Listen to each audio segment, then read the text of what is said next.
Hindi kumbinsido ang ina ng isa sa mga nasawing Ateneo basketball player sa paliwanag ng coach tungkol sa nangyaring trahedya.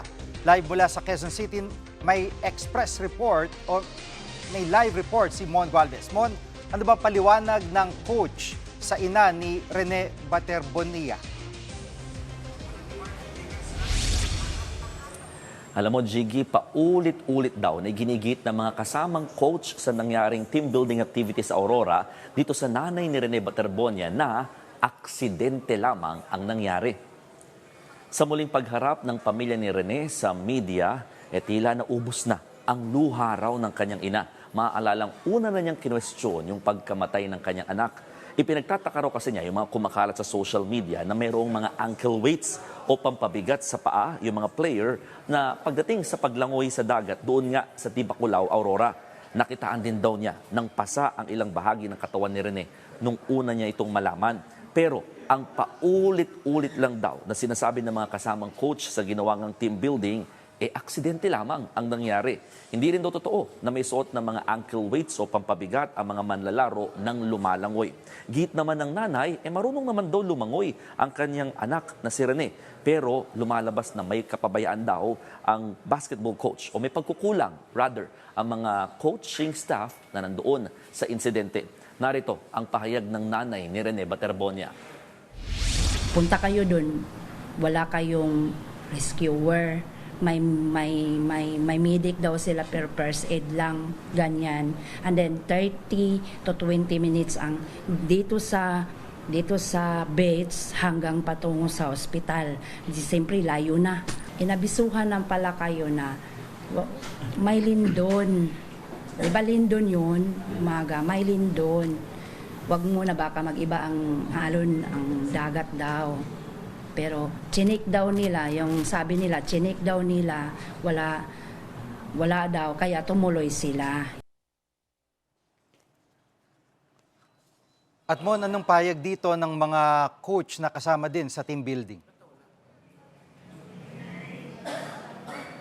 Jiggy, paliwanag daw sa kanila ng mga kasamang coach sa team building, sunod-sunod daw yung mga malalaking alon ang naranasan ng mga players habang sila ay may water activities doon sa dagat sa may Tibaculao.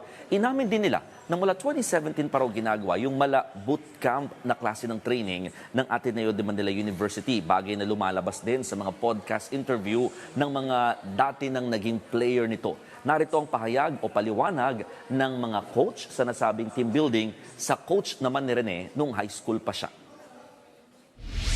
Sabi ng mga coaches na andun, at first calm pa daw yung dagat. Tapos may malaking alon daw na, yung first alon daw, yung mga players, parang nag-enjoy pa daw, kasi may malaking alon. Tapos yung second pati third alon, doon na parang na-scatter sila. So, yun, sabi nila, yung nakausap namin ng mga coaches, sobrang bilis daw ng pangyayari. First time din talaga na kahit since 2017 until now, first time nangyari yung, every year doon nila ginagawa, pero first time daw to na may mga namatay. Mon, may payag na bang Ateneo sa pangyayaring ito?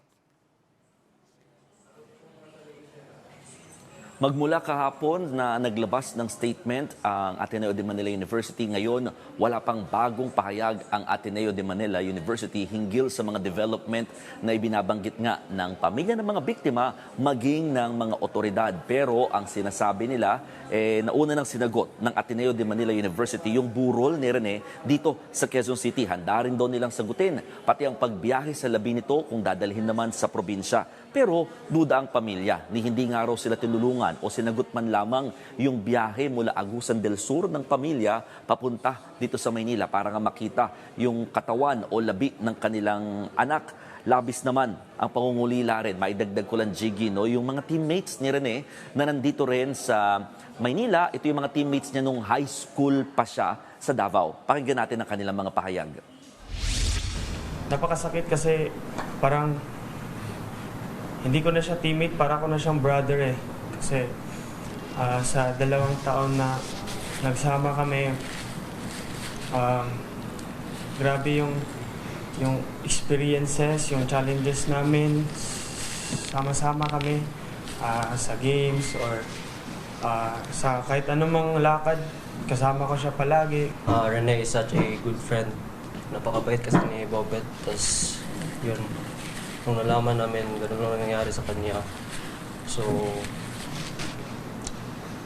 as teammates, alam namin kung gaano ka mabuting tao si Bobet. At Mon, kaugnay dun sa labi ni Divine Adili, ano ang impormasyong nakalap mo tungkol dito? Yes, Jiggy, yung isa pa na nasawi nga dito sa nangyaring insidente sa Dipakula Aurora, dalawa kasi yan, isa si Rene Baterbonia at pangalawa nga itong Nigerian national na si Divine Adili. Kung si Rene Baterbonia ay ibinurol at isinailalim sa autopsy, kaibahan naman totally itong kay Adili dahil hindi siya isinailalim sa autopsy at hindi rin siya ibinurol dito sa isang punerarya sa Quezon City. Yan ay para bigyang respeto ang kultura ni na Adili dahil nakatakda siyang ibalik at ibiyahe sa kanilang bansa sa Nigeria. Actually, bago tayo magsahing papawid, may dumating na kaanak si Adili dito sa punerarya at nakikipag-coordinate na para nga makuha na yung katawan na nananatili pa ngayon sa freezer dito sa punerarya. Jiggy. At tama ba na sina Attorney Jimmy Bondok at Israelito Torion ang abogado ng pamilya Baterbonia? Yes, Jiggy, ang pinakatumutulong kasi sa pamilya Baterbonia ay yung gobernador ng Agusan del Sur. Sa katunayan, sila nga yung sumagot ng pamasahe o pagbiyahe ng pamilya mula Agusan del Sur patungo dito sa Maynila. At itong gobernador na rin ang tumulong in terms of legal means para sa pamilya. So ang kinuha nilang mga abogado ay yung law firm ni na Attorney Israelito Torion at ni Attorney Jimmy Bondok na silang humarap din kanina pero hindi naman nagbigay ng panayam pero inaalalayan itong pamilya Baterbonia sa pagharap muli sa media. Jiggy. Yan ang ulat ni Mon Gualvez live mula sa Quezon City. Mga kapatid, Jiggy Manikad po, pagdating sa mahalagang balita sa loob at labas ng bansa, dapat una sa lahat, mag-follow at mag-subscribe na sa social media pages ng News 5.